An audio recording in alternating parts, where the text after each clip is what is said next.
bilan vatandoshlarimiz qarshi olyapti. Aytingchi, futbolchilar nimani his qilyapti? Qanaqa kayfiyat?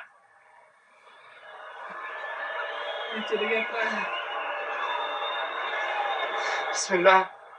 Avvalambor hammaga katta rahmat. Hozir mana shu 34 yil deganingizga ko'zim yosh keldi. Chunki faqat jog'ochi beradigan qolmay ko'z yoshi qilganmiz. Alhamdulillah Alloh yetkazdi, mana quvonch ko'z yoshlariga yetkazdi. O'ylaymanki biz haqli edik bunga erishishga. Bu faqat bizlarning futbolchilarning yutug'i emas. Biz harakat qildik, biz o'zimizni qo'limizdan kelgan amalni qildik. Alloh bizga shuni nasib qildi. Bu butun o'zbek futbol muxlislarining bayrami.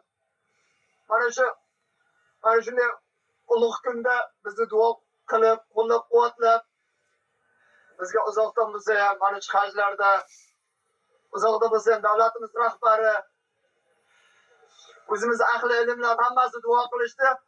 O'ylaymanki Alloh o'shaning uchun bizlarni mana shunday ulug' bir kunda, ertaga Qurbon hayiti, bugun Arafa kuni, mana shunday ulug' bir kunda yanada xalqimizga bayram ulashdik.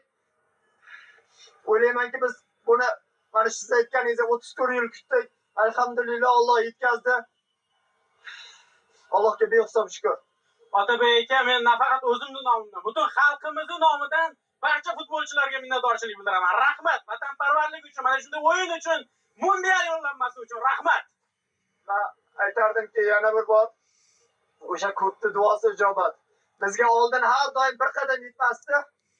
Mana shu ko'p kishi xohlab, ko'p kishi qo'llab-quvvatlab, mana shu butun xalq qo'llab-quvvatlagani uchun mana bizlar bitta o'yin oldi, o'z vazifamizni bajardik. Allohga behisob shukr. Yana bir bor butun o'zbek xalqini, butun bizga xizmat qilgan hammani chin qalbimdan tabriklayman.